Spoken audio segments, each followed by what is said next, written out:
name of the road I pulled off onto. Nice. The deafening shattering of glass immediately... Oh my goodness. Once again. So I yelled, "What do you want?" And a voice from the other side said, "Your blood on me." I ran to my room and locked myself inside. What's good, you guys? My name is ReboundLeader. Welcome back with another video for today, guys. For today, we're going to be reacting to 3 horrifying true diner horror stories by mrnightmare. So I think we reacted to a diner type of horror story before. Or, I don't know, maybe it was a late night shift type of horror story. We all know foolishness happens at diners, especially late at night. Some creepy old dude comes in out of nowhere. You think he's chill. He tries to hit on the female, follows her back home, texts her the next day. How did he get her number? Bro, like, all this foolishness be happening. You know what I'm saying? I pray for these people that be working in diners, bro. Like, it's nostalgic, and I can't lie, the food is always top notch somehow. I gotta respect diners, you know what I'm saying? I gotta respect the workers. They work hard, but late night, I'm staying home.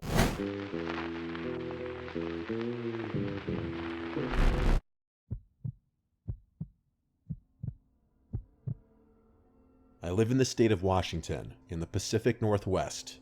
I used to work at a late-night diner on the side of the highway. I was 29 years old. I worked the closing shift pretty often. The diner would close at 2 a.m., which was incredibly late considering how scarcely populated the area is. But even so, given the proximity to the highway, there would usually be at least 1 or 2 customers in the building until closing time. Having grown up in the South and moved up here, I can tell you the people are different. In the South, there's a huge emphasis on hospitality and small talk. But up here, people here are kind, but not overly friendly. I feel like the air lends itself more to introversion. I used to be a waitress down south, and I'm telling you from experience, the customers were a lot chattier down there. Up here, people seem to want to keep to themselves a little more. So this is where, what do you say, Washington? Okay. This was approaching closing time. The kitchen's last call was at 2 technically, even though the diner was advertised to close at 2. 2 a.m. That's crazy. A customer would come in and order something that late, but it did happen. It happened that night, as a matter of fact. Oh boy. There were only 2 employees in the building, myself and the chef. It was like 1:50 a.m. All right. Here comes a lone, heavy-set man. He was wearing awkwardly high jeans, a gray shirt tucked in, a brown jacket, and he had a brown mustache. You should have closed the door. You should have locked the door and say, this is closing time. It's to 1:50 a.m. It closes at 2. What do you need? Can't finish that late night dinner in 10 minutes? Get the heck out of here, man. And glasses. I asked him if he'd like to sit at the bar or a table, and he asked for a table. Bruh. He kept smiling the whole time, so I smiled back. I gave him a menu and informed him the kitchen closes in 10 minutes. He looked at the menu for a few seconds, and then said he'd like a black coffee and some French toast. Around this time, he also introduced himself as Nolan. Luckily, his order was simple enough. Nolan. I went into the kitchen and told the chef the order, who still had a slightly annoyed face in reaction, which I just responded to with, "I know." Yeah. I stepped back out to the dining area. Weird. And Nolan waved me over. As I neared, he struck up a conversation with me, something rather unusual for folk around here at this hour. Interesting. He asked me if I was from the area, and started complaining about all the potholes in the road around here. I responded, yeah, it's all the freezes we get in the winter. Basic small talk. I did tell him that I'm from around here, and he perhaps pressed a bit too specifically about where I was from. I told him a vague, general area. Smart. Never tell people exactly where I live, obviously. Never. He said he just moved to town not too long ago. As he spoke, I analyzed his body language and character in general. He seemed like a somewhat nerdy older guy, and this may have been his idea of flirting. It didn't bother me much, though. I dealt with it back home in the South all the time, so I was used to it. Since this was the last customer of the night, the chef personally came out and placed his food on the counter. I went to grab it and bring it to Nolan. By this point, he had his food and coffee, and everything else was about ready to close up shop. Yep. I wiped down the counters and tables and everything already. I stayed behind the counter, a little further away from Nolan, because I was tired of conversing with him. My social energy was drained, and I was ready to get home and go to sleep. When he finally finished his food, I went to drop off his check before he even asked for it, politely, non-verbally implying that we were closed and we wanted to get home. He paid by card, and then he left. Bye. The chef would be the one closing up the place. So after cleaning Nolan's table and gathering all my belongings, I said goodbye to the guy working in the kitchen and walked out to my car. Alright, GG's. There were 3 cars in the lot. Mine, the chef's, and a third one that I couldn't explain. Did you make sure that person left the actual vicinity of the diner, bro? Oh, come on, bro. You already know what's gonna happen. He wants to know where you live. He finds you attractive. You know what time it is. It was a silver, older looking car, like a 2005 Toyota or Audi or something. I wasn't sure. I also couldn't tell if the windows were tinted or if it was just so dark out that I couldn't see into the car. That's crazy. I wasn't able to tell if someone was in the car or not. It was parked on the dirt closest to the highway. I wondered if it was Nolan's car. I got in my car and started heading home. Good. The diner to my home is about 20 minutes. Wow. I was on the highway when a ding came from my dashboard and the tire pressure screen popped up. I started freaking out. I didn't know how to change a tire. Oh, he's doing that? GG's. Never even called my roadside assistance It's company. over. I was still a decent way from home. Oh my Tire goodness. pressure to my rear passenger side tire was dropping rather rapidly all of a sudden. That's From crazy. 20 down to 10. And then That's I started crazy. feeling not just the steering wheel shake, but the entire car shake. I had to pull off the road. Nah. I came to a stop and got out of the car real quick to look at the tire, and it was as flat as could be. That's Suddenly, nuts. as if they were just flicked on, a pair of headlights lit up the side of the road as it approached Here we go. me, then Here we go. slowing to a stop. It's Nolan. I hurried It's back inside Nolan. my car and locked the door. I truly didn't know what to do. Nolan. And then there was a light tap at my window.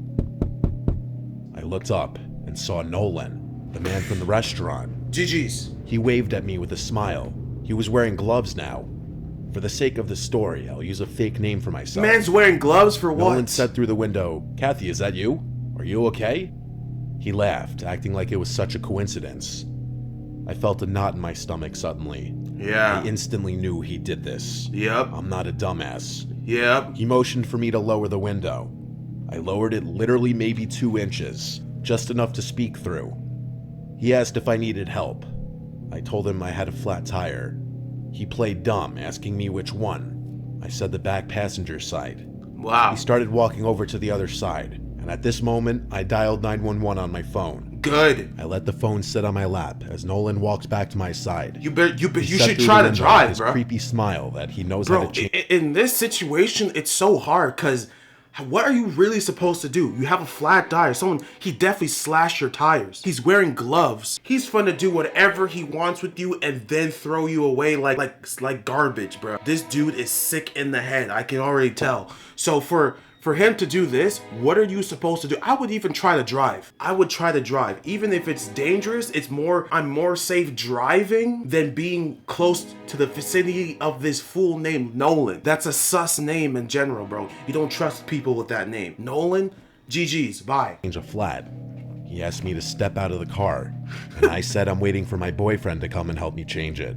Crazy. During all of this, I heard the 911 operator speaking into the phone, but Yep. it wasn't loud enough for Nolan to hear it.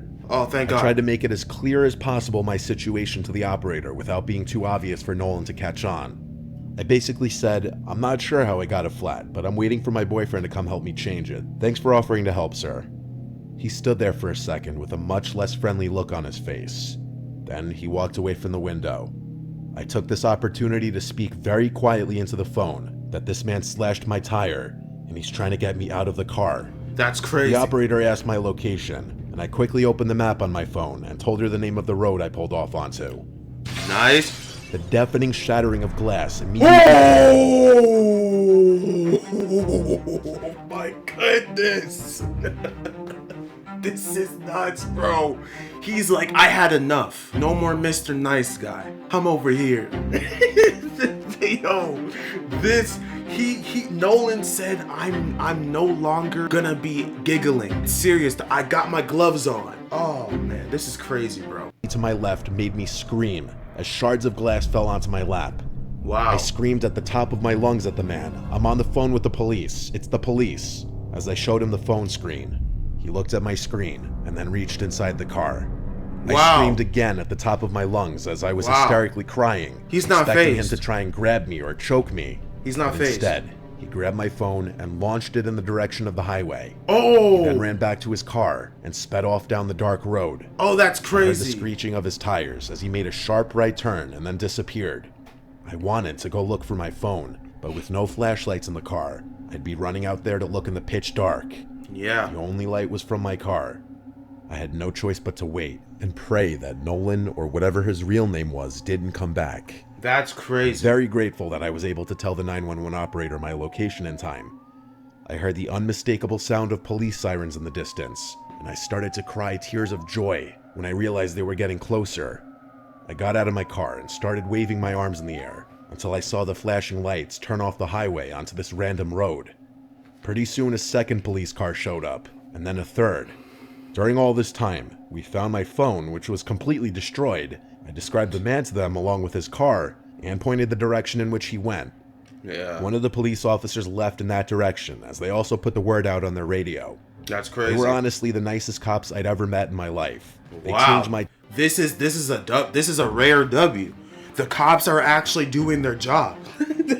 Yo, that's crazy. We already know in a bunch of these videos, the cops are trash. But the cops were nice. They came up. It seemed like they came at a good time, and they went to search for this fool. Let's see what tire happens. for me, and one of them even gave me an escort home, having me follow from behind.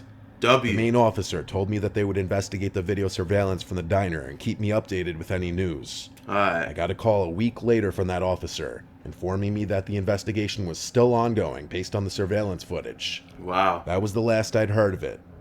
I don't think they caught him, sadly. Yeah. I never returned to that diner job again after that night. I Really? was not risking that man ever finding me again.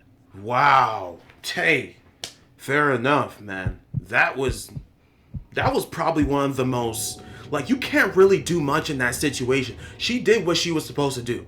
There's nothing for me to critique other than I wouldn't even want to entertain someone that coming at 150. Would have had the close sign by 130. The heck? Who are you to come at 150 when it's 10 minutes of closing? Who are you?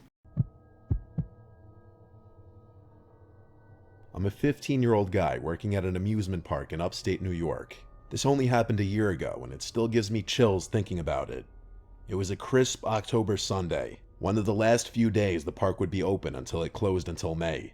It seemed like just another normal day at work. Boy, was I wrong. After checking in and working at my station for about 5 hours, I looked at my watch. 4:55 p.m. was the time. My shift ended in 5 minutes. I felt relieved and exhausted. As I began packing up my things, a man with a scraggly beard and messy hair approached me. He was wearing a gray t-shirt with a few stains on it and black sweatpants covered in holes. I thought to myself, I just need to get through this last one. "Can I help you?" I asked the man. He stared at me for a few seconds, and then he kept turning his head as if someone were following him. Oh, I heck was no. starting to get a little creeped out. Man's on a... "Sir, can I help you?" I repeated my question, starting to sound a little annoyed. Man's getting He chased. looked at me for a couple seconds, and finally responded, saying with a stutter, "Where are your bathrooms?" He said this in a whisper tone of voice. Nah. "Up the hill to the right," I responded cheerfully. The man started to walk in that direction. As he did, he kept turning and looking at me. I avoided eye contact, even though I was more freaked out than ever.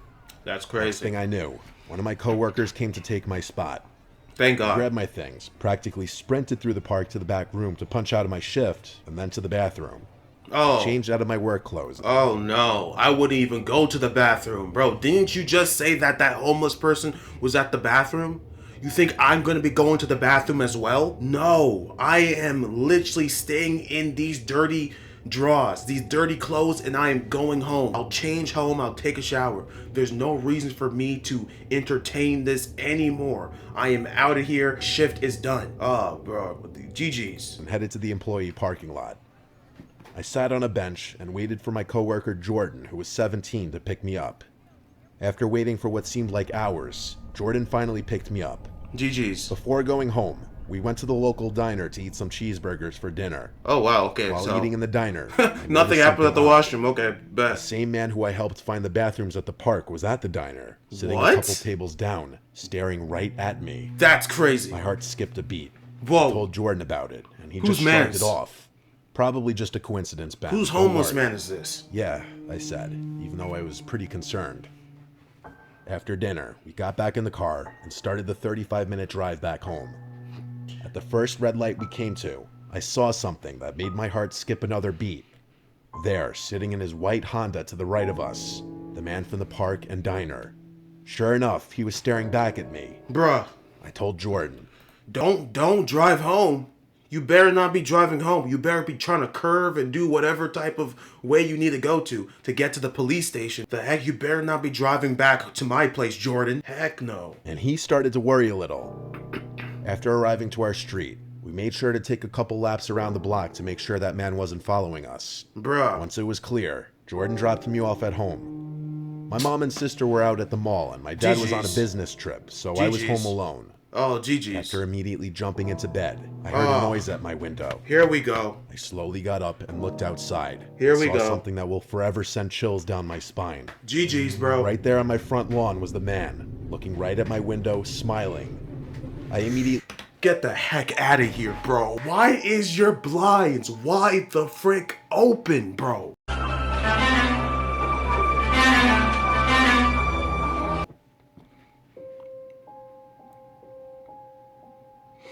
Explain to me, how is this possible? This right here, how is this possible at night? Why? Shouldn't everything be closed? Windows locked, vents, doors locked. You're home alone, all right, right? You ain't got no traps like that movie. So why are you having all your things wide the frick open? Lock them, close them. You say you're 15 years old and you still have this open. Like, come on, bro. grabbed my phone and called 911. Crazy. Once the police arrived, the man was gone. Yeah. I immediately quit my job at the amusement park right after the park closed for winter. Wow. I haven't seen the man since this incident. This was an experience that I'll never forget. Nuts. Nuts. Yeah, I could never, bro.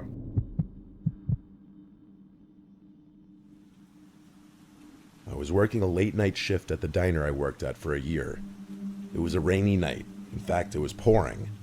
Nights like these usually meant less customers because people aren't exactly rushing to drive in the rain. I was expecting a slow night. It was for the most part. I was working until midnight. At some point closer to the end of my shift, in came a man and a woman significantly younger looking than him. He looked about 40. She looked like she were in her 20s. Wow. Okay, now that sounds like a abusive relationship. That sounds like she's on lockdown, hostage situation. Oh, that's crazy. No. They both looked at me the second they walked in. So I went over to greet them and ask how many.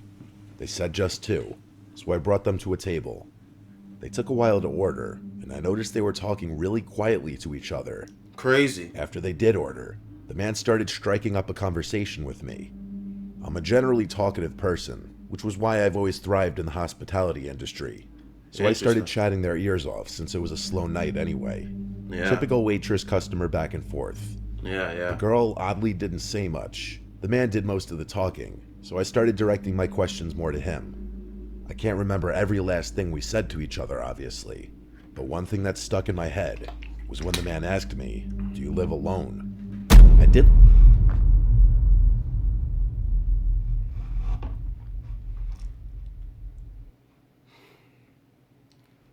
Excuse me, sir?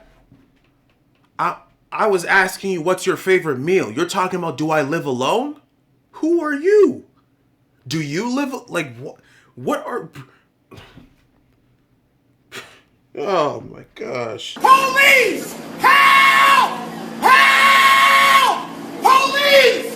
Help! And still do live alone. I answered his question honestly. Why? I live about 10 minutes north up the road. Oh, you're and it's crazy. really quiet and boring around here. Oh, you're At crazy. the time, You said I didn't that? see his question as any kind of red flag. You're nuts. Albeit maybe a bit strange of a question. But something about a man being with another female makes you automatically assume they're not a threat. I made jokes about being stuck here forever and such, and then walked away from the table.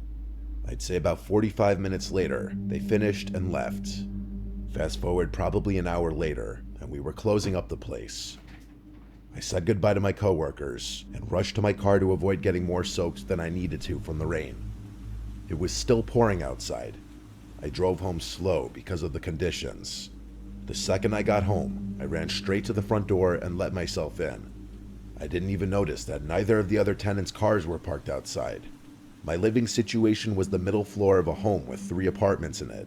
There's a side entrance with a stairway that has an entrance to all 3 floors. My being on the first floor meant that I could enter through the front door. After setting my keys and stuff down on the kitchen counter, there was a manic pounding at the front door.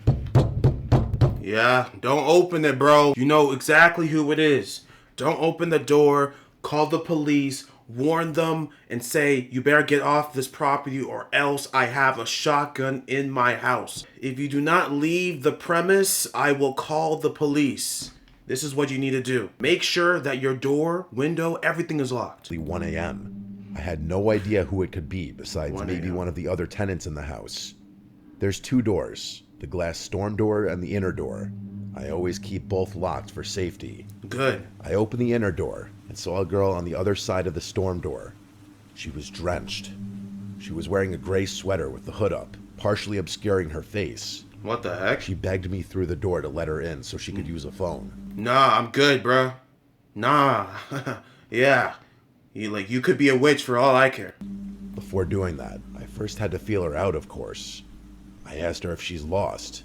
She replied that a creepy man was following her around and she needed help. What? Something about this girl, though, was strikingly familiar. Yeah, that's the girl from the Who the diner. man was and where he was. She turned around and then said, I don't know. She kept begging me to open the door. She even tried opening it herself. I then realized why she looked familiar. She looked like the girl from the diner that was with that man. Yup. So I asked her straight up, weren't you at my diner before? She didn't acknowledge my question. Maybe she didn't hear me, but she turned around once again and started freaking out, pounding on the door, saying, there he is. You got me all the way messed up, bro. I would have just shut the door in her face. I would not be dealing with this situation, bro. You think I'm really dealing with this? I saw you at the diner. Why are you denying this? Is the dude right behind, right on the side? Like, what the heck is going on here? I looked beyond her to the street, and I saw a large man slowly walking towards the house. Oh. As the man slowly got closer, the girl kept looking at me with a look that would imply she's more confused than anything as to why I'm not opening the door. Oh, she's getting... The man got close enough for me to realize I was right. It was that man from the diner, and this was the girl sitting with him at the diner. Oh, no. I think she saw it in my eyes the moment I realized, and she turned to the man and screamed, go. The man started charging at the door, and I slammed the inner door shut and locked it. Whoa. I didn't hear any kinds of knocks or bangs. I wasn't about to open the door again to check if they were still there, though. I went to the stairway to go upstairs and knock on the upstairs tenant's door. The stairway is separated from the 3 apartments by a door on each level. This is crazy. After knocking a bunch of times, nobody answered. I tried the same thing at the downstairs door. No answer either. What? This was when I looked out the windows and realized none of their cars were here tonight. I was alone in the house. Oh, man. I went back up to my apartment and then locked the stairway door. My mind was racing, Call the conjuring police. up possible explanations. The most obvious explanation was that it was a trap to get me to open the door so that they could rob me, or worse. Yeah. It suddenly made sense why that man asked me if I lived alone. I had to just sit on the couch for a few minutes and think. All I could hear was the sound of the pouring rain outside. I thought about calling the police. Hey, yo, you got your window. Why the frick open, bro? Close it. Chose not to in that moment. After a few minutes, I went to the bathroom to brush my teeth and get ready for bed when I heard a knocking sound. I left the bathroom to listen, and I was right. It was a knocking sound. Here we go. It was coming from the stairway door. I walked over to it, thinking it was one of the tenants. I said, "Who is it?" There was no verbal response. GG's. Whoever it was knocked again. I said, GG's, bro. Call the police. Police! Police! Help! Police! both of the other tenants' names. No response. The only thing I could say is, if you don't identify yourself, I'm calling the police. I practically screamed it. They heard me for sure. Yep. They knocked once again. So I yelled, "What do you want?" And a voice from the other side said, "Your blood on me." I ran to my room and locked myself inside. What? Oh, what the frick? Oh, nah, whoa. You got me all the way messed up, bro. Those two people, the young female and that older weirdo, they are in cahoots. They're working for each other, bro. They're working together to catch people and lure them into a trap. Man said, your blood on me. What? Oh, that's demonic. That is evil. Get the heck out of here. And called the police. I hid in my closet while I was on the phone, and I stayed in there. The sounds of the rain, wind, and thunder outside constantly startled me. I worried about any little sound coming from inside the house. It was the longest 10 minutes of my life before I was told to let the police inside the house at the front door. They wrote a report of everything. They checked the front and backyard. Then they suggested I find another place to sleep for a few nights. Yeah. I took that advice and packed a bag real quick while they were there, and then left to drive to my parents' house for the night. Good. I returned the next day to the house. There was a knock at the stairway door, and this time, it was actually my neighbor from upstairs. I opened the door, and he pointed at the door and asked, "What's this about?" I was horrified to see a message on the door saying, "Thanks for the service, Beth." Oh, heck no. Marker. I couldn't stay there for a while. I had to stay with my parents for a few weeks until That's this blew crazy. over. I got a new apartment pretty close by the following month. Better safe than sorry. That's nuts. That is nuts. So you're telling me that the female and the... Bro, they're all in cahoots. They're in cahoots. They know each other. That is crazy. That is crazy, man. I'll catch you guys in the next video. Bro, I really pray for these people that work in diners late night. Be careful. Bring a taser or a pepper spray on you at all times. You never know what the heck could happen. You know what I'm saying? For anybody that works at a diner, or knows someone that works at a diner, or has worked at a diner before, Lord, may God have mercy, bro. May God protect y'all. You know what I'm saying? Like, y'all do amazing work. You know, y'all work hard, but like, hey, be careful. Seriously, I pray for y'all. I'll catch you guys later. Take care. God bless. Peace. You win. Perfect.